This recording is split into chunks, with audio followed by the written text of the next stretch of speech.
With all the bullshit going on of late, I think it important to go over some basic tenets of Sinisterist or left-hand path philosophy, because the voice of the individual is getting lost in all this political mayhem.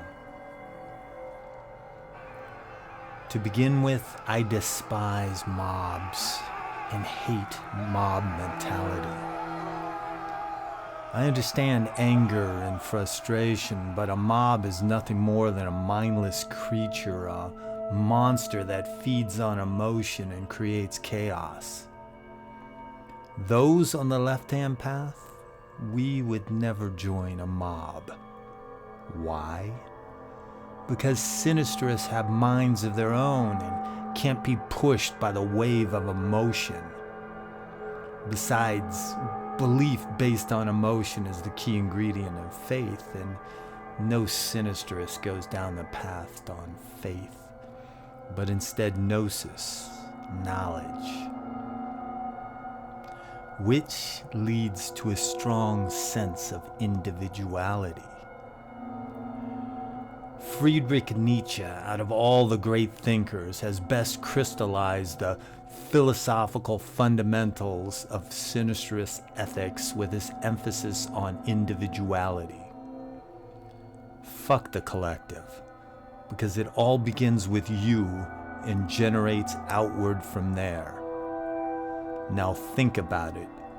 You have to be true to yourself, respect yourself, before you can be worth a damn to anyone else. It's easy to spot those with little self-worth because they work backwards. They want to save the world while having little regard for themselves, their families, or local communities. Those with self-contempt want to get lost in something bigger than themselves, a cause. They become faceless. They're no longer the individual they despise, that face in the mirror, but instead an anonymous entity in a movement they claim to love. And this type, this anonymous drone, can be found on both ends of the political spectrum. So it makes no sense to me why either of these extremes would claim Nietzsche as their own, when he would have detested both. Take, for instance, the political left. He called socialism the tyranny of the meanest and the dumbest, Christian slave morality without the God, and Nietzsche believed liberalism in general led to revolution, bloodletting, and crime.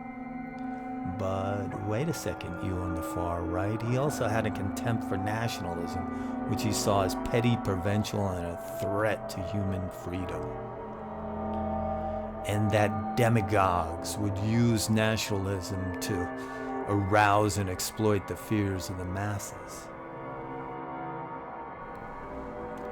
But, you may ask, why did the Nazis love Nietzsche if he would have hated them?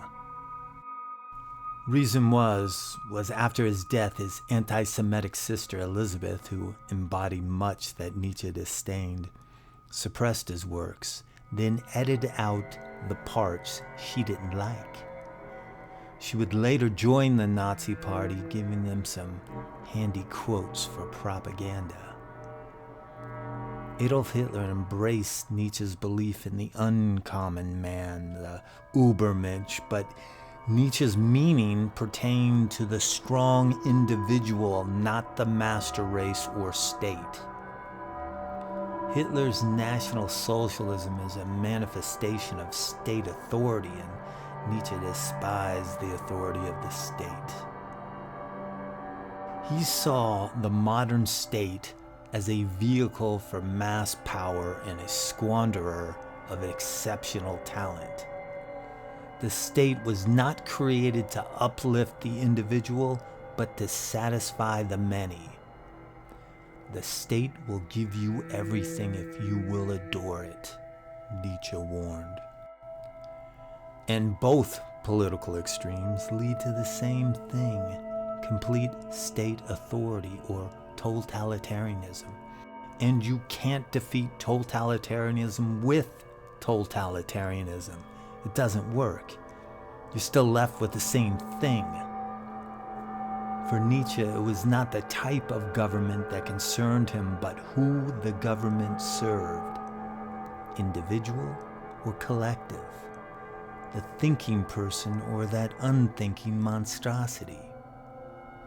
He held that statism served the monster and laid traps for all who dared to be exceptional. So, in conclusion, my friends, are you an individual or a piece of an unthinking monster? Are you motivated by knowledge or emotion? Do you dare to have respect for yourself and be exceptional? Or do you hate what you see in the mirror and choose to be anonymous, faceless in a mob? The choice is yours.